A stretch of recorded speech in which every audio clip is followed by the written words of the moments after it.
The year was 1968. Ed and Lorraine Warren, names whispered with a mix of reverence and fear, found themselves embroiled in the unsettling case of the Annabelle doll. It wasn't just a child's plaything. It was a conduit, an innocent facade masking a sinister agenda. Debbie and Camilla, two young friends, had unwittingly opened a door, a gateway for something evil to seep into their lives.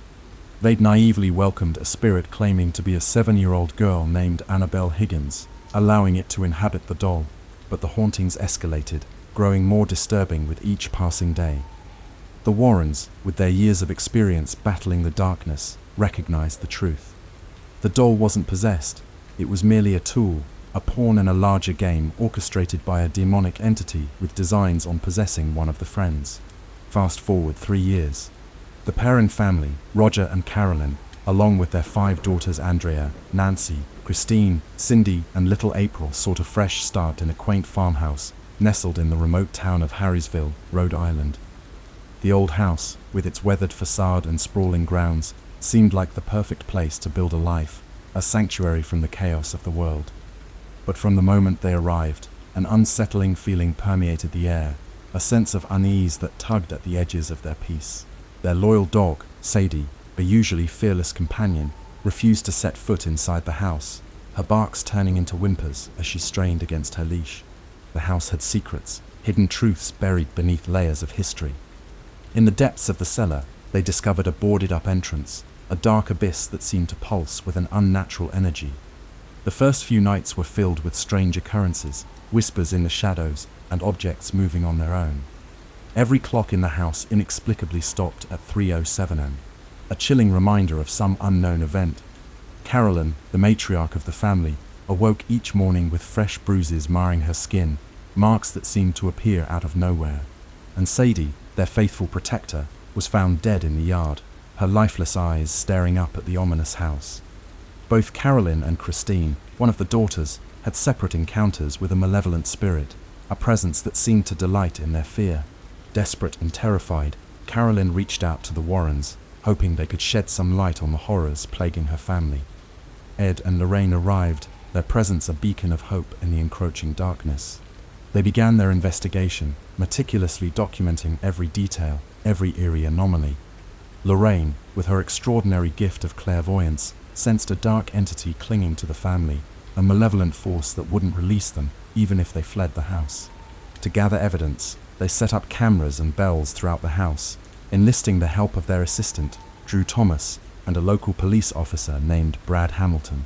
Their research led them down a twisted path into the house's grim history. They discovered that the land once belonged to Bathsheba Sherman, an accused witch and Satanist. A dark figure shrouded in whispers and legends. The lore said that she had sacrificed her week-old baby to the devil and then taken her own life in 1863, at precisely 3:07 in the morning, after cursing all who would dare to claim her land. Since then, the houses built on that accursed ground had been plagued by numerous murders and suicides, a macabre tapestry woven with pain and suffering. As the Warrens delved deeper, the paranormal activity intensified, growing more violent and menacing. Bathsheba's spirit, fueled by hatred and a thirst for vengeance, began to target Carolyn, slowly consuming her from the inside out. In the chilling confines of the cellar, Lorraine experienced a terrifying vision. She saw the spirit of a woman whom Bathsheba had possessed long ago, a woman she had forced to murder her own child. Lorraine realized with horror that Bathsheba intended to use Carolyn in the same way, to force her to commit the ultimate act of depravity. The Warrens knew they had to act fast. They had gathered enough evidence to seek authorization from the Catholic Church to perform an exorcism, a desperate measure to save Carolyn's soul. But Father Gordon explained that approval would have to come directly from the Vatican, a bureaucratic nightmare that could take weeks, because the Perron family were not members of the church. Time was running out. Bathsheba, sensing their intentions, retaliated, targeting the Warrens' daughter, Judy. She unleashed a wave of terror upon the young girl, a warning to her parents to back down, to abandon the Perrons to their fate. The Perron family, now living in a state of constant fear, sought refuge in a motel, hoping to escape the clutches of the entity that haunted them. But Bathsheba's reach extended beyond the walls of the farmhouse. Driven by an unseen force, Carolyn, now fully possessed, returned to the house with Christine and April, her eyes devoid of humanity. She intended to fulfill Bathsheba's sinister plan, to sacrifice her own children to the darkness. Ed, Lorraine, and Brad, realizing the gravity of the situation, raced back to the farmhouse, their hearts pounding with dread. They found Carolyn in a trance-like state, her grip tightening around a knife, her eyes fixed on her terrified daughters. They managed to restrain Carolyn, tying her to a chair in a desperate attempt to break Bathsheba's hold. Ed, drawing upon his knowledge of ancient rituals and his unwavering faith, began the exorcism himself, reciting the sacred words, his voice echoing through the house. But Bathsheba was a formidable foe, her power growing with each passing moment. Carolyn broke free from her restraints, her movements unnatural, her strength amplified by the demonic presence within her. She lunged at April, her intent clear, her eyes burning with malevolent fury. Lorraine, in a moment of desperate inspiration, called out to Carolyn, reminding her of a cherished family memory, a moment of pure love and joy. For a fleeting second, Carolyn's eyes flickered with recognition, a glimmer of the woman she once was. It was enough.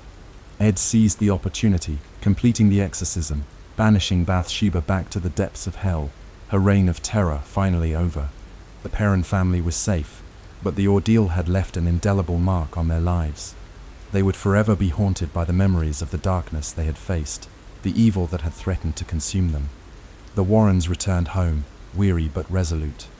Ed added the haunted music box from the Perron home to their room of cursed artifacts, a testament to the battles they had fought and the darkness they had conquered. The room stood as a silent reminder of the evil that lurked in the shadows, waiting for an opportunity to strike, and the unwavering courage of those who dared to stand against it. In the annals of the Warrens' investigations, the Annabelle case stands as a chilling prelude to the horrors they would later encounter. It served as a stark reminder that evil often disguises itself in the most innocuous forms, preying on the vulnerable and unsuspecting. The story began with a seemingly harmless Raggedy Ann doll, a gift to a young nursing student named Donna. Donna and her roommate Angie were typical young women, navigating the challenges of college life and the excitement of newfound independence. But soon, strange things began to happen. The doll would move on its own, appearing in different rooms despite being left in the same spot. Notes written in childlike handwriting would appear, bearing cryptic messages like "help us" or "help me." The activity escalated, growing more menacing with each passing day, until one night, the doll attacked Donna, leaving her with scratches on her chest. Terrified, Donna and Angie sought the help of a medium, who claimed that the doll was inhabited by the spirit of a young girl named Annabelle Higgins. Annabelle had reportedly lived on the property before the apartments were built and had died tragically. The spirit, seeking companionship, had supposedly attached itself to the doll. Donna and Angie, filled with sympathy, allowed the spirit to stay, but their compassion was misplaced. The spirit was not what it seemed. It was a demonic entity, manipulating their emotions to gain a foothold in their lives.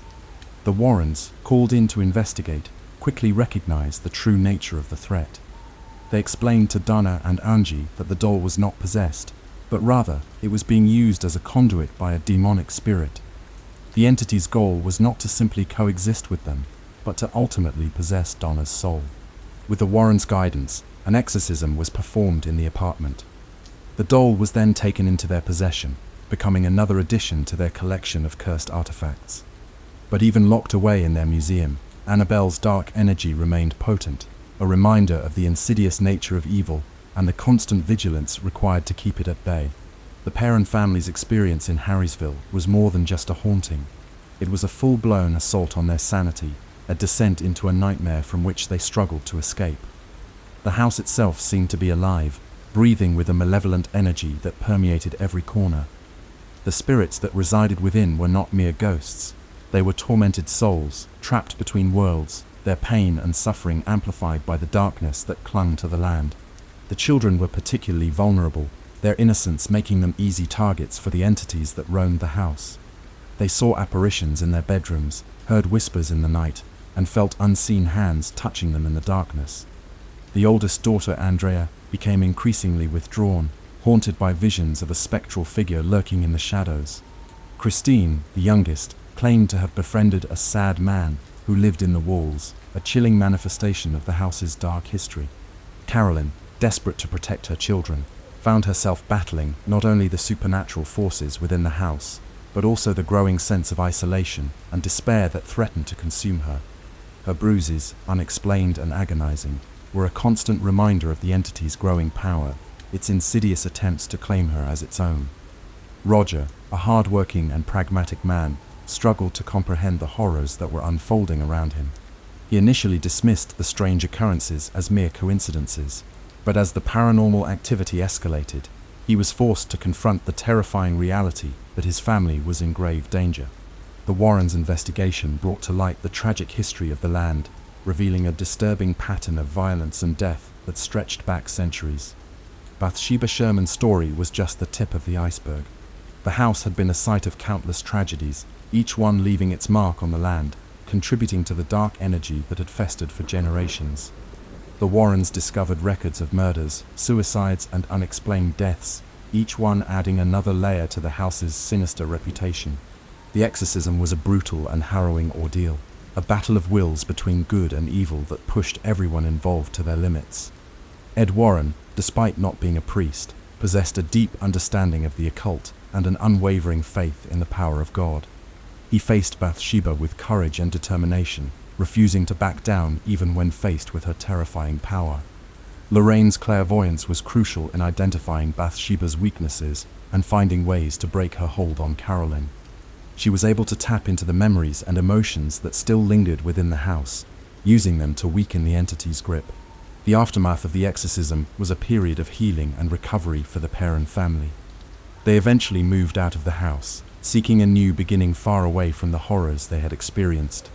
But the memories of their time in Harrisville would forever haunt them, a reminder of the darkness that exists in the world and the importance of protecting oneself from its insidious grasp.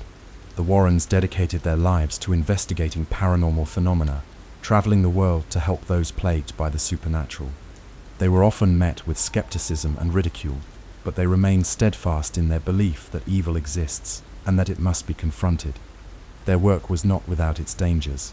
They faced countless threats, both physical and spiritual, and often put themselves in harm's way to protect others. Their room of cursed artifacts was a testament to their work, a collection of objects imbued with dark energy that served as a constant reminder of the battles they had fought. Each item had a story to tell, a tale of terror and tragedy that underscored the importance of their mission. The Annabelle doll, the haunted music box, and countless other objects stood as silent sentinels, guarding against the darkness that sought to break free. Ed and Lorraine Warren were more than just paranormal investigators. They were beacons of hope in a world filled with darkness. They offered comfort and guidance to those who were lost and afraid, empowering them to confront their fears and reclaim their lives. Their legacy continues to inspire those who seek to understand the mysteries of the supernatural and to fight against the forces of evil that threaten to consume us all. The Warren story is a testament to the enduring power of belief, the importance of courage in the face of fear, and the unwavering strength of the human spirit. They were not superheroes or infallible figures, but rather ordinary people who dedicated their lives to fighting against the darkness. Their work may be shrouded in controversy and skepticism, but their impact on the world of paranormal investigation is undeniable. They left behind a legacy of countless cases, a vast collection of evidence, and a renewed awareness of the unseen forces that shape our reality. Their story continues to inspire and terrify, reminding us that evil exists, but that good can always triumph if we have the courage to believe.